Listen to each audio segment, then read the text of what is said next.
9 ಗಂಟೆಯ ಮತ್ತೊಂದು ಎಕ್ಸ್ಕ್ಲೂಸಿವ್ ಆದಂತಹ ಸುದ್ದಿ. ವಿಧಾನಸೌಧದಲ್ಲಿ ಪಾಕ್ ಪರ ಘೋಷಣೆ ಆರೋಪಕ್ಕೆ ಟ್ವಿಸ್ಟ್ ಸಿಗ್ತಾ ಇದೆ. ಪಾಕ್ ಪರ ಘೋಷಣೆ ದೃಢಪಡಿಸಿದ ಖಾಸಗಿ ಎಫ್ಎಸ್ಎಲ್ ತಜ್ಞರು. ಖಾಸಗಿ ವಿಧಿ ವಿಜ್ಞಾನ ತಜ್ಞರಿಂದಲೂ ಪ್ರತ್ಯೇಕವಾಗಿ ಪರೀಕ್ಷೆ ನಡೆಸಲಾಯಿತು. ಈಗ ಖಾಸಗಿ ವಿಧಿ ವಿಜ್ಞಾನ ತಜ್ಞರು ಘೋಷಣೆ ಕೂಗಿರೋದನ್ನ ದೃಢಪಡಿಸಿದ್ದಾರೆ. ಮತ್ತೊಂದು ಟ್ವಿಸ್ಟ್ ಸಿಗ್ತಾ ಇದೆ. ವಿಧಾನಸೌಧದಲ್ಲಿ ಪಾಕ್ ಪರ ಘೋಷಣೆ ಆರೋಪಕ್ಕೆ ಟ್ವಿಸ್ಟ್ ಸಿಕ್ಕಿದೆ. ಎಫ್ಎಸ್ಎಲ್ ವರದಿ ಬಗ್ಗೆ ಇನ್ನೂ ಸಹ ಅಧಿಕೃತವಾದಂತಹ ಮಾಹಿತಿ ಸರ್ಕಾರದಿಂದ ಸಿಕ್ಕಿಲ್ಲ. ಆದ್ರೆ ಖಾಸಗಿಯಾಗಿ ಸಹ ಇದರ ಬಗ್ಗೆ ಇನ್ವೆಸ್ಟಿಗೇಷನ್ ಮಾಡಲಾಗಿತ್ತು. ಖಾಸಗಿ ಎಫ್ಎಸ್ಎಲ್ ತಜ್ಞರು ಈಗ ಘೋಷಣೆ ಕೂಗಿರೋದು ನಿಜ ಅಂತ ಹೇಳಿದ್ದಾರೆ. ಪ್ರತ್ಯೇಕವಾಗಿ ಪರೀಕ್ಷೆ ನಡೆಸಿದ್ರು ಖಾಸಗಿ ಎಫ್ಎಸ್ಎಲ್ ನಿಂದ. ಆ ಘೋಷಣೆಯನ್ನ ದೃಢಪಡಿಸಿದ ಖಾಸಗಿ ಎಫ್ಎಸ್ಎಲ್ ಅದರ ವರದಿಯ ಪ್ರತಿಯನ್ನ ನೋಡ್ತಾ ಇದ್ದೀರಿ. ರಾಜ್ಯಸಭೆ ಚುನಾವಣೆಯ ಫಲಿತಾಂಶದ ದಿನ ನಾಸಿರ್ ಹುಸೇನ್ ಬೆಂಬಲಿಗರು ಪಾಕಿಸ್ತಾನ್ ಪರ ಘೋಷಣೆಯನ್ನ ಕೂಗಿದ್ರು. ಇಡೀ ದೇಶದಲ್ಲೇ ನಿಜಕ್ಕೂ ಸಹ ಸಂಚಲನ ಸೃಷ್ಟಿಯಾಗಿತ್ತು ಆ ದಿನ. ಆನಂತರ ಎಫ್ಎಸ್ಎಲ್ಗೆ ರಾಜ್ಯ ಸರ್ಕಾರ ನೀಡಿತು, ವರದಿಯನ್ನ ಕೇಳಿತ್ತು. ಆದ್ರೆ ಎಫ್ಎಸ್ಎಲ್ ರಾಜ್ಯ ಸರ್ಕಾರ ನೀಡಿದಂತಹ ಎಫ್ಎಸ್ಎಲ್ ವರದಿ ಬಂದಿಲ್ಲ. ಆದ್ರೆ ಖಾಸಗಿ ಎಫ್ಎಸ್ಎಲ್ ವರದಿಯಲ್ಲಿ ಘೋಷಣೆ ಕೂಗಿರೋದನ್ನು ದೃಢಪಡಿಸಲಾಗಿದೆ. ಇನ್ನು ಕಾಂಗ್ರೆಸ್ ಸರ್ಕಾರದ ವಿರುದ್ಧ ಬಿಜೆಪಿ ಟ್ವಿಟರ್ ನಲ್ಲಿ ಕಿಡಿಕಾರ್ತಾ ಇದೆ. ಸತ್ಯವನ್ನೇ ತಿರುಚಿ ಸುಳ್ಳು ಅಂತ ಪ್ರಚಾರ ಮಾಡಿದ್ರು. ಕಾಂಗ್ರೆಸ್ಸಿಗರು ಸುಳ್ಳು ಸುದ್ದಿಯ ಸೃಷ್ಟಿಕರ್ತರು ಅಂತ ಬಿಜೆಪಿ ಕಿಡಿಕಾರ್ತಾ ಇದೆ. ಪಾಕ್ ಜಿಂದಾಬಾದ್ ಅಂತ ಕೂಗಿದ್ದನ್ನೇ ತಿರುಚಿದ್ರು. ಕಾಂಗ್ರೆಸ್ ನಾಯಕರು ಕನ್ನಡಿಗರಿಗೆ ಟೋಪಿ ಹಾಕೋದಕ್ಕೂ ಮುಂದಾದ್ರು. ಆದ್ರೆ ಕಾಂಗ್ರೆಸ್ನ ಹುನ್ನಾರ ಈಗ ಎಫ್ಎಸ್ಎಲ್ ವರದಿಯಲ್ಲಿ ಬಟ ಬಯಲಾಗಿದೆ ಅಂತ ಕಾಂಗ್ರೆಸ್ ವಿರುದ್ಧ ಬಿಜೆಪಿ ಕಿಡಿಕಾರ್ತಾ ಇದೆ. ಪಾಕ್ ಜಿಂದಾಬಾದ್ ಅಂತ ಕೂಗಿದ್ದನ್ನ ತಿರುಚಿದ್ರು ಕಾಂಗ್ರೆಸ್ ನಾಯಕರು, ಕನ್ನಡಿಗರಿಗೆ ಟೋಪಿ ಹಾಕೋದಕ್ಕೂ ಮುಂದಾಗಿದ್ರು.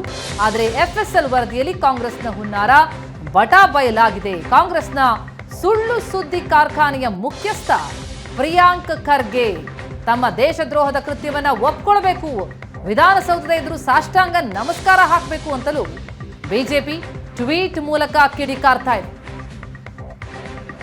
ಈ ಬಗ್ಗೆ ಇನ್ನಷ್ಟು ಡೀಟೇಲ್ಸ್ ಪಡೆಯೋಣ. ನಮ್ಮ ಪ್ರತಿನಿಧಿ ರವಿ ಶಿವರಾಮ್ ಈಗ ಸಂಪರ್ಕದಲ್ಲಿದ್ದಾರೆ. ರವಿ, ವಿಧಾನಸೌಧದಲ್ಲಿ ಪಾಕ್ ಪರ ಘೋಷಣೆ ಅಂತನ್ನುವಂಥದ್ದೇ ಭಾರಿ ಮುಜುಗರದ ವಿಚಾರ ಆಗಿತ್ತು. ಈ ವಿಷಯಕ್ಕೆ ಸಂಬಂಧಪಟ್ಟಂತೆ ಆರೋಪ ಪ್ರತ್ಯಾರೋಪಗಳು ಬಹಳ ಜೋರಾಗಿ ಕೇಳಿ ಬರ್ತಾ ಇತ್ತು. ಒಂದು ಕಡೆ ಖಾಸಗಿ ಎಫ್ಎಸ್ಎಲ್ ಇದು ಹೌದು, ಅದೇ ಘೋಷಣೆಯನ್ನ ಕೂಗಿದ್ದು ಪಾಕ್ ಪರ ಘೋಷಣೆ ಕೇಳಿ ಬಂದಿದೆ ಅನ್ನೋದನ್ನ ದೃಢಪಡಿಸ್ತಾ ಇದೆ. ಇದು ಬಿಜೆಪಿ ಪಾಲಿಗೆ ಮತ್ತೊಂದು ದೊಡ್ಡ ಅಸ್ತ್ರ ಆಗ್ತಾ ಇದೆ. ಯಾವ ರೀತಿಯಲ್ಲಿ ಕಾಂಗ್ರೆಸ್ ವಿರುದ್ಧ ಮುಗಿ ಬೀಳ್ತಾ ಇದೆ ಬಿಜೆಪಿ? ಪ್ರತಿಮಾ, ಅವತ್ತು ಈ ಘಟನೆ ನಡೆದಾಗ ಮಾಧ್ಯಮದಲ್ಲಿ ಸುದ್ದಿಯೂ ಕೂಡ ಆಯ್ತು. ಎಲ್ಲ ಮಾಧ್ಯಮಗಳು ಈ ಸುದ್ದಿಯನ್ನ ಬಿತ್ತರ ಮಾಡಿದ್ವು.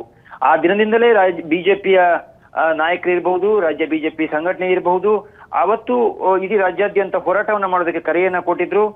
ಜೊತೆಗೆ ಖಂಡತುಂಡವಾಗಿ ಕಾಂಗ್ರೆಸ್ ನಾಯಕರ ಈ ಹೇಳಿಕೆಯನ್ನ, ಅಂದ್ರೆ ಇದು ನಾಸಿರ್ ಸಾಬ್ ಜಿಂದಾಬಾದ್ ಹೇಳುವಂತ ಹೇಳಿಕೆಯನ್ನ ಕೂಗಿದ್ದಾರೆ, ಅದರಲ್ಲಿ ಪಾಕಿಸ್ತಾನ್ ಜಿಂದಾಬಾದ್ ಹೇಳುವಂತದ್ದನ್ನ ಕೂಗಿಲ್ಲ ಅನ್ನುವಂತ ಒಂದು ಸಮರ್ಥನೆಯನ್ನ ಕೆಲವೊಂದಿಷ್ಟು ಸಚಿವರಿರ್ಬಹುದು, ಕಾಂಗ್ರೆಸ್ ಪಾರ್ಟಿಯು ಕೂಡ ಮಾಡುವಂತ ಪ್ರಯತ್ನವನ್ನ ಮಾಡಿತ್ತು.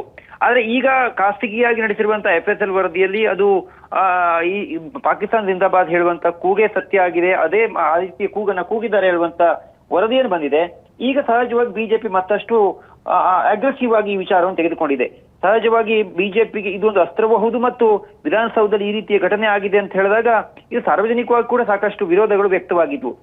ಆದ್ರೆ ಬಹಳ ಮುಖ್ಯವಾದ ಅಂಶ ಪ್ರತಿಮಾ, ಈಗ ಸರ್ಕಾರ ಕೂಡ ನಡೆಸ್ತಾ ಇರುವಂತ ಎಫ್ಎಸ್ಎಲ್ ವರದಿ ಇನ್ನೂ ಕೂಡ ಬಂದಿಲ್ಲ. ಇದು ಖಾಸಗಿಯಾಗಿ ನಡೆಸಿರೋದ್ರಿಂದ ಇದಕ್ಕೆ ಒಂದು ಸರ್ಕಾರ ಎಷ್ಟು ಮಾನ್ಯತೆಯನ್ನ ಕೊಡುತ್ತೆ ಅನ್ನುವಂಥದ್ದು ಕೂಡ ಪ್ರಶ್ನೆ ಇದೆ. ಯಾಕೆಂದ್ರೆ ಸರ್ಕಾರವೇ ಮುಂದಾಗಿ ಈ ಒಂದು ವರದಿಯನ್ನ ಬರೋದಕ್ಕೆ ಕಾಯ್ತಾ ಇರುವಾಗ ಮತ್ತು ವರದಿಯನ್ನ ಬೇಗ ಬಿಡುಗಡೆ ಮಾಡಿ ಎನ್ನುವಂತ ಒತ್ತಾಯವನ್ನ ರಾಜ್ಯ ಬಿಜೆಪಿ ಮಾಡ್ತಾ ಇರುವ ಸಂದರ್ಭದಲ್ಲಿ ಖಾಸಗಿಯಾಗಿ ಬಂದಿರುವಂತ ಈ ವರದಿಗೆ ಸರ್ಕಾರದ ಉತ್ತರ ಏನಾಗಿರುತ್ತೆ ಅನ್ನುವಂಥದ್ದು ಇನ್ನಷ್ಟೇ ಗೊತ್ತಾಗಬೇಕಾಗಿದೆ. ಯಾಕೆಂದ್ರೆ ಈಗ ಸಹಜವಾಗಿ ಆರಂಭದ ದಿನಗಳಿಂದ, ಅಂದ್ರೆ ಮೊನ್ನೆ ಈ ಒಂದು ಪ್ರಕರಣ ಆದ ದಿವಸದಿಂದ ಮಾಧ್ಯಮದಲ್ಲಿ ಬಂದ ಸುದ್ದಿಯನ್ನು ಕೂಡ ಅನೇಕ ಕಾಂಗ್ರೆಸ್ಸಿಗರು ಹೇಳಿದ್ರು ಅಥವಾ ಸಚಿವರುಗಳು ಹೇಳಿದ್ರು, ಆ ರೀತಿ ಕೂಗ್ಲಿಲ್ಲ ಹೇಳುವಂತ ಒಂದು ಟ್ವೀಟ್ ಅನ್ನ ಮಾಡುವುದರ ಜೊತೆಗೆ ಮತ್ತು ಮುಖ್ಯಮಂತ್ರಿಗಳ ಕಚೇರಿಯವರೇ ಒಂದು ವಿಡಿಯೋವನ್ನ ಕೂಡ ಸ್ಪಷ್ಟನೆ ರೂಪದಲ್ಲಿ ಕೊಟ್ಟರು. ಜೊತೆಗೆ ಸುರ್ಜೇವಾಲಾ ಅವರು ಇದು ಸುಳ್ಳು ಸುದ್ದಿಯಾಗಿದೆ, ಕೇಸನ್ನು ಹಾಕಬೇಕು ಅನ್ನುವಂತ ಬಹಳ ಕಠಿಣವಾದ ಮಾತುಗಳನ್ನ ಆಡಿದ್ರು. ಹೀಗಾಗಿ ಈಗ FSL ವರದಿ, ಖಾಸಗಿ ವರದಿಯನ್ನು ಸರ್ಕಾರ ಎಷ್ಟರ ಮಟ್ಟಿಗೆ ಒಪ್ಪತ್ತೆ ಮತ್ತು ಇದರ ಸತ್ಯಾಸತ್ಯತೆಯನ್ನು ತಿಳಿಯೋದಕ್ಕೆ ಸರ್ಕಾರ ಮಾಡ್ತಾ ಇರುವಂತ ಒಂದು ವರದಿ ಕೂಡ ಬಂದ ಮೇಲೆ ಇನ್ನಷ್ಟು ಇದರ ಸ್ವರೂಪ ಬದಲಾವಣೆ ಆಗ್ಬಹುದು ಅಂತ ಅನ್ಸುತ್ತೆ. ಆಗ ಬಿಜೆಪಿ ಮತ್ತು ಕಾಂಗ್ರೆಸ್ಸಿಗರ ನಡುವಿನ ಪರಸ್ಪರ ಹೇಳಿಕೆಗಳಿರ್ಬೋದು ಅಥವಾ ಈ ರೀತಿಯ ಪರಸ್ಪರ ಆರೋಪಗಳಿರ್ಬೋದು ಇನ್ನಷ್ಟು ತಾರಕಕ್ಕೆ ಹೋಗುವಂತ ಸಾಧ್ಯತೆಗಳಿವೆ. ಮತ್ತೆ ಇಂಟ್ರೆಸ್ಟಿಂಗ್ ಆಗಿರೋದು ಪ್ರತಿಮಾ, ಈ ಒಂದು ವಿಚಾರ ಸತ್ಯವೋ ಸುಳ್ಳ ಎನ್ನುವಂಥದ್ದು ಸಾರ್ವಜನಿಕ ವಲಯದಲ್ಲೂ ಕೂಡ ಸಾಕಷ್ಟು ಚರ್ಚೆ ಇದೆ. ಕೇವಲ ಇದ್ಯಾವುದು ರಾಜಕೀಯ ವಿಚಾರಗಳಲ್ಲ. ಈ ವಿಚಾರವನ್ನ ರಾಜಕೀಯವಾಗಿ ಬಿಜೆಪಿ ಅಥವಾ ಕಾಂಗ್ರೆಸ್ ಪರಸ್ಪರ ವಾದ ವಿವಾದವನ್ನ ಮಾಡ್ಕೊಳ್ತಾ ಇರಬಹುದು. ಆದ್ರೆ ಪಾಕಿಸ್ತಾನ ಜಿಂದಾಬಾದ್ ಹೇಳುವಂತ ಕೂಗನ್ನ ಈ ವಿಧಾನಸೌಧದಲ್ಲಿ ಕೂಗಿದಾಗ ಇದನ್ನ ಸಾರ್ವಜನಿಕವಾಗಿ ಯಾವುದೇ ಪಾರ್ಟಿ ಇರ್ಲಿ, ಯಾವುದೇ ವ್ಯಕ್ತಿ ಇರ್ಲಿ, ಇದನ್ನ ನಿಶ್ಚಿತವಾಗಿಯೂ ಕೂಡ ಖಂಡಿಸ್ತಾರೆ. ಆದ್ರೆ ಈ ಕೂಗಿದ್ದು ಸತ್ಯವೋ ಇಲ್ವೋ ಎನ್ನುವಂಥದ್ದು ಸರ್ಕಾರದ ವರದಿ ಇನ್ನೂ ಕೂಡ ದೃಢಪಡಿಸಬೇಕಾಗಿದೆ. ರವಿ, ನಿಜಕ್ಕೂ ಆರಂಭದಲ್ಲಿ ಈ ವಿಡಿಯೋವೇ ತಿರುಚಿದ್ದು, ವಿಡಿಯೋನೇ ರಿಯಲ್ ಅಲ್ಲ ಅನ್ನುವಂಥ ಮಾತುಗಳನ್ನ ಕಾಂಗ್ರೆಸ್ ನಾಯಕರು ಹೇಳ್ತಾ ಇದ್ರು. ಆದರೆ ಆ ನಂತರ ತಿಳಿದು ಬಂದದ್ದು ಇದು ರಿಯಲ್ ಅನ್ನೋದನ್ನ ಅಲ್ಲಿ ಅಧಿಕಾರಿಗಳೇ ದೃಢಪಡಿಸಿದ್ದಾರೆ ಅಂತ ಅನ್ನುವಂಥದ್ದು. ಅದು ಒಂದು ಮುಖಭಂಗ ಆಗಿತ್ತು ಕಾಂಗ್ರೆಸ್ ಪಾಲಿಗೆ. ಈಗ ಖಾಸಗಿ FSL ಈ ಘೋಷಣೆಯನ್ನ ದೃಢಪಡಿಸ್ತಾರಂತ ಸಂದರ್ಭದಲ್ಲಿ ಅಷ್ಟು ಸುಲಭವಾಗಿ ವಿಳಂಬ ಮಾಡಿಕೊಂಡು FSL ವರದಿ ಬರಬೇಕು ಅನ್ನೋ ಹೇಳಿಕೆಯನ್ನೇ ಹೇಳ್ಕೊಂಡು ತಳ್ಳಿ ಹಾಕೋದಕ್ಕೆ ಸಾಧ್ಯ ಆಗಲ್ಲ ಅಲ್ವಾ? ಕಾಂಗ್ರೆಸ್ ಪಾಲಿಗೆ ಇದು ಬಿಸಿ ತುಪ್ಪ ಆಗತ್ತಾ ಅಂತ ಈ ಖಾಸಗಿ FSL ವರದಿ ಬಂದಿರೋದು? ಪ್ರತಿಮಾ, ಒಂದು ವೇಳೆ ಈ ಖಾಸಗಿ ವರದಿ ಈಗ ಬಂದಿದೆ, ಇದು ಪಾಕಿಸ್ತಾನ ಜಿಂದಾಬಾದ್ ಹೇಳುವಂತ ಕೂಗನ್ನ ಕೂಗಿದ್ದಾರೆ ಎನ್ನುವಂತ ಮಾಹಿತಿಗಳನ್ನ ಅವ್ರು ಕೊಡ್ತಾ ಇದ್ದಾರೆ. ಆದ್ರೆ ಸರ್ಕಾರದ ಮಟ್ಟದಲ್ಲಿ ತನಿಖೆ ಆಗ್ತಾ ಇರುವಾಗ ಈ ಒಂದು ಖಾಸಗಿ ವರದಿಯನ್ನ ಒಪ್ಪಿಕೊಳ್ಳುವ ಬಗ್ಗೆ ಸರ್ಕಾರ ನಿಶ್ಚಿತವಾಗಿ ಯೋಚನೆ ಮಾಡುತ್ತೆ. ಯಾಕೆಂದ್ರೆ ನೀವು ಆರೋಪವನ್ನ ಮಾಡಿದಾಗ ಬಿಜೆಪಿಗರು ಒಂದು ಆರೋಪವನ್ನ ಮಾಡಿ ಮಾಧ್ಯಮದಲ್ಲಿ ಸುದ್ದಿ ಆದಾಗಲೂ ಕೂಡ ಮುಖ್ಯಮಂತ್ರಿಗಳು ಕೂಡ ನಿನ್ನೆ ಹೇಳಿಕೆಯನ್ನು ಕೊಟ್ಟರು, ಇನ್ನೂ FSL ವರದಿ ಬಂದಿಲ್ಲ ಅಂತ ಹೇಳುವಂತದ್ದು.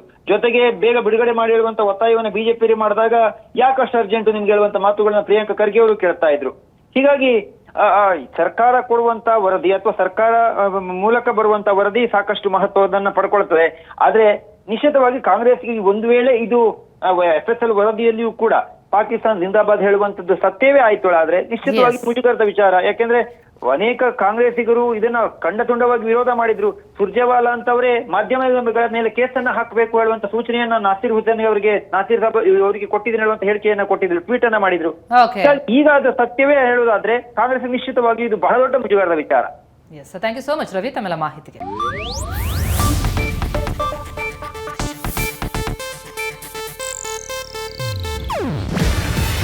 ಇದು ಏಷ್ಯಾನೆಟ್ ನ್ಯೂಸ್ ನೆಟ್ವರ್ಕ್ ಪ್ರಸ್ತುತಿ.